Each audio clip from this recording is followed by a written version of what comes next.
I had been saving the money I earned from working hard since I was single. Even after getting married, I continued to save diligently, but I never expected my savings to be used for something like that. Just because we're married doesn't mean anything goes. I'll do whatever it takes to protect my children's future. My name is Emily, and I'm 33 years old. I married Kevin when I was 24, and I got pregnant soon after. We currently have 2 children. Our son is 7 years old, and our daughter is 5. Both of them have been growing up healthy and strong without any major illnesses. I returned to my old job when our daughter turned 3. It has been 2 years since then, and now I earn about the same as Kevin. If I were to earn any more, it might hurt his pride, so I intentionally hold back a little, but that's a secret. Kevin only provides the bare minimum for living expenses, so all the savings for myself and our children come from my salary. I really wish he would contribute more, though. Whenever I bring up a topic about money, he always looks annoyed and even gets grumpy with the kids. Because of this, our rule at home is to avoid discussing money in front of him. One day, his mother showed up at our house. I happened to be working from home that day because of the pandemic. "Emily, please, let me stay with you for a while," she pleaded as soon as I opened the door. "What? What's wrong?" "My husband is asking for a divorce." "A divorce?" It was no wonder I was shocked. Kevin's parents were known as the perfect couple in the neighborhood. I couldn't believe that her husband would ask for a divorce. I couldn't ignore her who was sobbing uncontrollably, so I invited her into the house. Then, I decided to listen to her story for the time being. "I'm sorry to ask while you're upset, but why did he suddenly ask for a divorce?" She sniffled and began to explain. "I haven't done anything wrong. But he just says he can't stand being with me anymore and wants a divorce. It's so unfair." "What? He really said that? Don't you think it's awful, Emily? You must feel sorry for me too." Her intense approach was overwhelming. However, I couldn't believe that her gentle husband would ask for a divorce without a reason. Maybe she was hiding something from me? Something that would make even the kindest man angry. I decided to calm her down and wait for Kevin to come home from work. When he arrived, we put the kids to bed and started talking with his mother. "So, Mom, why is there talk about a divorce?" he asked. She started crying again. "I'd like to know that myself. I've worked so hard for him all these years, and suddenly he says, 'I can't live with you anymore.' Can you believe it?" No, there's no way he would come to that conclusion without a reason. Listening to her side of the story wasn't getting us anywhere. She has always had a selfish and demanding side. So I thought that perhaps the reason for the divorce might lie with her. "Well, are you sure there's nothing you can think of? I just can't imagine your husband demanding a divorce without a reason." As I subtly defended him, she glared at me. "Emily, are you taking his side? I've been trying my best as a wife, and he's the one who wants the divorce. Shouldn't you be on my side?"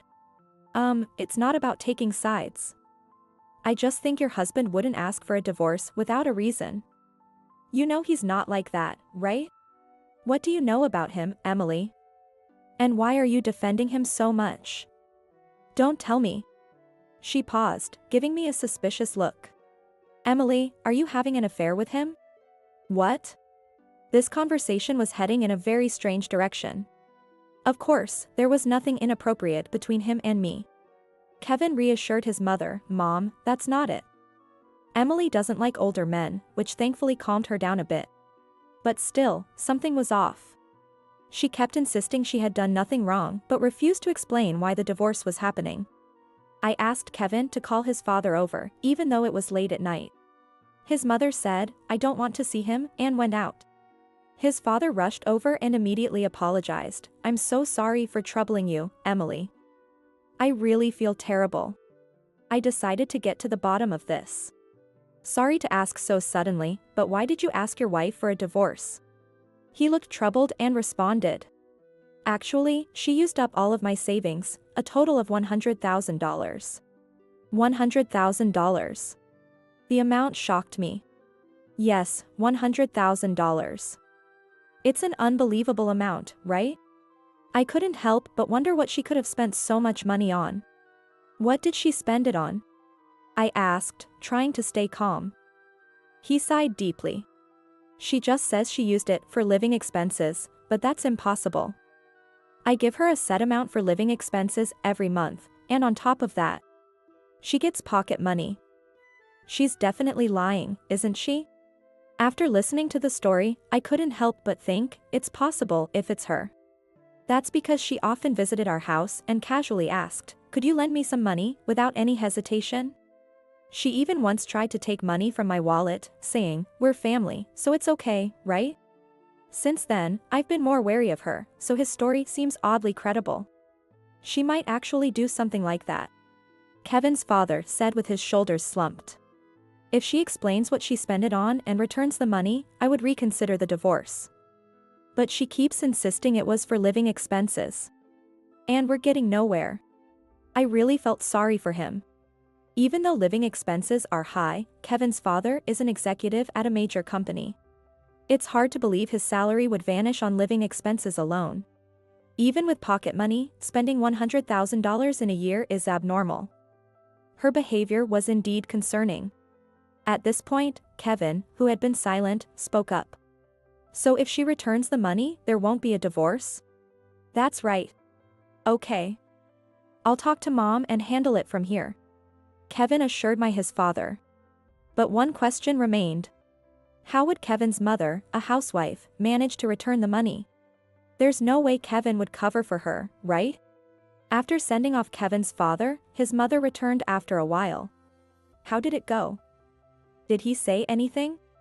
She bombarded Kevin with questions, and he answered confidently. I had a bad feeling. If you can repay the $100,000 you spent, Dad said he won't go through with the divorce. At his words, she flatly declared. Impossible. There's no way I have that kind of money. Besides, I only spend it on living expenses and didn't do anything wrong. She seemed to genuinely believe she was blameless. Maybe Kevin's father should just go through with the divorce. As I was thinking this, Kevin said something outrageous. Don't worry, Mom. Emily has a lot of savings. What? I couldn't help but raise my voice at his audacity to rely on my money as if it were a matter of course. His mother's eyes lit up as she turned to me. Really? You should have said so sooner. Now I won't have to get divorced. No, no, no, no. What kind of nonsense is this? Don't take Kevin's idiot words seriously. There's no way you can just use someone else's savings. You fools. I calmed myself down and said, I can't lend you my savings. If you really need it, borrow it from Kevin. Hearing this, Kevin got angry for some reason. Hey, Emily. Don't you want to help my mom, who's in such trouble? That's right. Your savings could save me. And you don't want me to get divorced, do you? She joined Kevin and also started spouting nonsense. These two really are a pair. I felt genuine sympathy for Kevin's father. Annoyed by my attitude, Kevin erupted again. Are you kidding me? You can't lend just $100,000 to help my mom, our family? Make her life a little easier. Just $100,000? Something snapped inside me at that comment. Then why don't you come up with the $100,000? If it's just $100,000, you should be able to manage, right? It's a small amount to you, isn't it? It's different for me. This money is something I've saved up since I was single. It's for our children's future. Why should I use it for your mother? I let out all my anger. His mother was left speechless. Kevin was shocked and pulled me outside. We're going to my parents' house now. I'll get my sister to convince you. What? Ignoring my protests, Kevin roughly shoved me into the passenger seat and his mother into the back, speeding to his parents' house. This is bad. His sister hates me. She adored Kevin and couldn't forgive me for taking him away. When we first met, she said, I will never accept you as family. Don't ever talk to me again. Goodbye. Since then, I hadn't spoken to her, but I knew she would undoubtedly side with her brother. Thinking I'd be at a disadvantage if I gained another enemy, I tried to escape as soon as we arrived at the house. But Kevin grabbed my arm and dragged me inside. His sister was sitting in the living room and glaring at me. What's going to happen to me now? If his sister joins in, I won't be able to protect my savings. Ignoring my feelings, Kevin started explaining everything to his sister. Listening silently, her face turned redder and redder. Then she stood up and towered over me. Her hand came towards my face. Is she going to slap me? I instinctively closed my eyes tightly and braced myself. But it was different. She wrapped her arms tightly around me. Huh? What?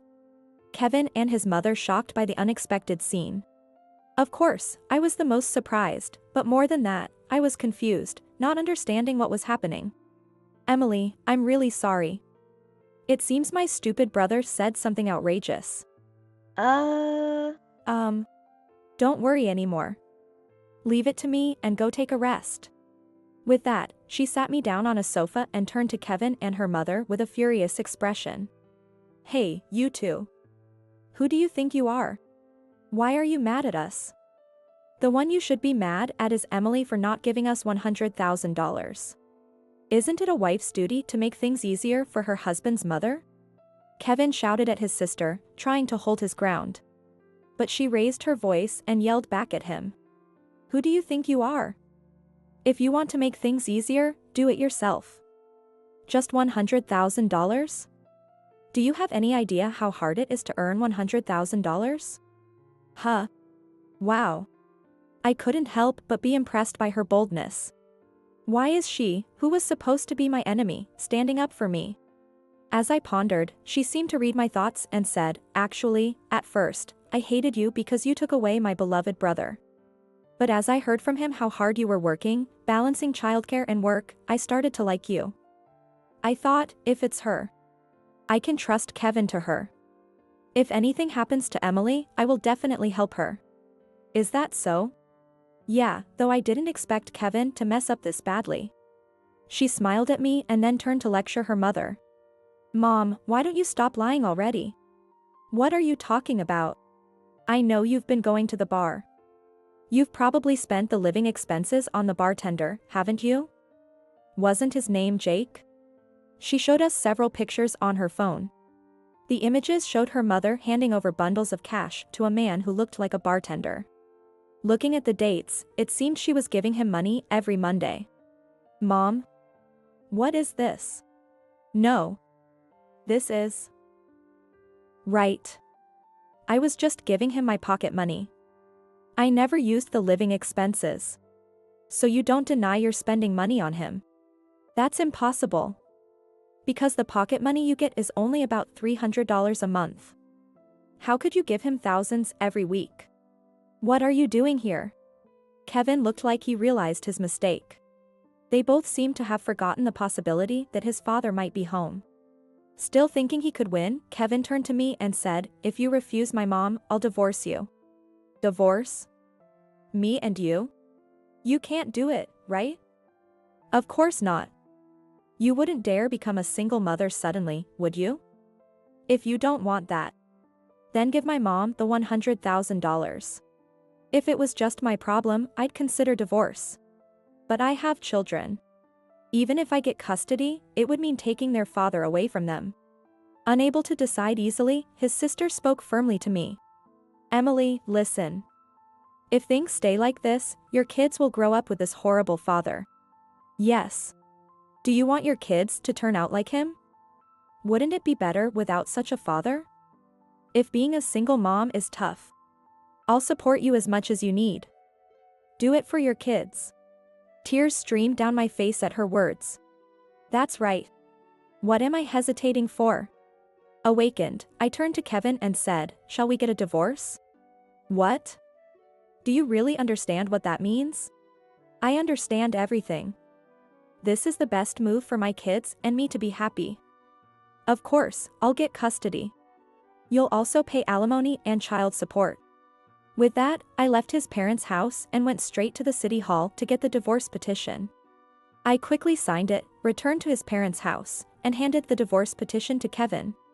Leave it to me. I'll make sure he signs it. Yes. Thank you so much.